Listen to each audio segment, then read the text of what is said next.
ಕಳೆದ ಗುರುವಾರ ರಾತ್ರಿ ನಡುಬೀದಿಯಲ್ಲೇ ಕೊಚ್ಚಿ ಕೊಲೆ ಮಾಡಿ ಪರಾರಿಯಾಗಿದ್ದ ಆರೋಪಿಗಳ ಹೆರೆಮುಡಿ ಕಟ್ಟುವಲ್ಲಿ ದೊಡ್ಡಬಳ್ಳಾಪುರ ಪೊಲೀಸರು ಯಶಸ್ವಿಯಾಗಿದ್ದಾರೆ. 27 ವರ್ಷದ ಪವನ್ ಕುಮಾರ್ ಎಂಬ ಯುವಕನನ್ನ ದೊಡ್ಡಬಳ್ಳಾಪುರ ನಗರದ ಚರ್ಚ್ ಗೇಟ್ ಬಳಿ ಮಾರಕಾಸ್ತ್ರಗಳಿಂದ ಬರ್ಬರವಾಗಿ ಹತ್ಯೆ ಮಾಡಿದ್ದ ಘಟನೆ ದೊಡ್ಡಬಳ್ಳಾಪುರವನ್ನ ಬೆಚ್ಚಿ ಬೀಳಿಸಿತ್ತು. ಇದೀಗ ಕೊಲೆ ಪ್ರಕರಣಕ್ಕೆ ಸಂಬಂಧಿಸಿ ಓರ್ವ ಅಪ್ರಾಪ್ತ ಬಾಲಕ ಸೇರಿ 5 ಆರೋಪಿಗಳನ್ನ ದೊಡ್ಡಬಳ್ಳಾಪುರ ನಗರ ಪೊಲೀಸರು ವಶಕ್ಕೆ ಪಡೆದಿದ್ದಾರೆ.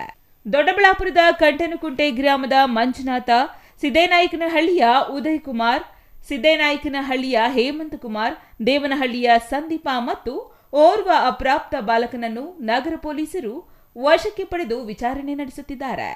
ಮೃತ ಯುವಕ ಪವನ್ ಡಿಸೆಂಬರ್ 4 ರಾತ್ರಿ ಆಟೋ ಓಡಿಸಿಕೊಂಡು ಡಿ ಕ್ರಾಸ್ ಕಡೆಯಿಂದ ಟಿಬಿ ವೃತ್ತದ ಕಡೆಗೆ ಬರುವ ವೇಳೆ ಚರ್ಚ್ ಬಳಿ ಆಟೋವನ್ನು ಹಿಂಬಾಲಿಸಿಕೊಂಡು ಬಂದ ಶಿಫ್ಟ್ ಡಿಸೈರ್ ಕಾರೊಂದು ಅಡ್ಡಗಟ್ಟುತ್ತದೆ. ಆಟೋ ನಿಲ್ಲಿಸಿದ ತಕ್ಷಣ ಕಾರಿನಲ್ಲಿದ್ದ 4 ಜನ ಗ್ಯಾಂಗ್ ಪವನ್ ನನ್ನ ಮಾರಕಾಸ್ತ್ರಗಳಿಂದ ಮನಸ್ಸು ಇಚ್ಛೆ ಕೈ, ಎದೆಭಾಗ, ಮುಖ ಹಾಗೂ ದೇಹದ ಇತರೆ ಭಾಗಗಳ ಮೇಲೆ ಹಲ್ಲೆ ಮಾಡಿ ಕೊಲೆ ಮಾಡಿ ಕಾರಿನಲ್ಲಿ ಎಸ್ಕೇಪ್ ಆಗಿದ್ದಾರೆ. ರಕ್ತದ ಮಡುವಿನಲ್ಲಿ ಪವನ್ ಮೃತದೇಹ ಬಿದ್ದಿತ್ತು. ಸ್ಥಳೀಯರು ಪೊಲೀಸರಿಗೆ ಮಾಹಿತಿ ನೀಡಿದ್ದರು.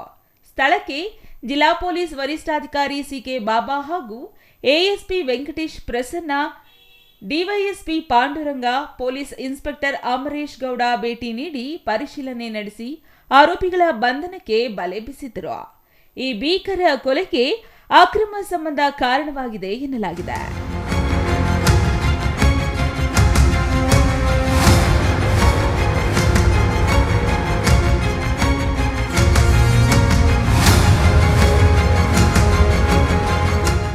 Mahesh, CTV news, Doddaballapura.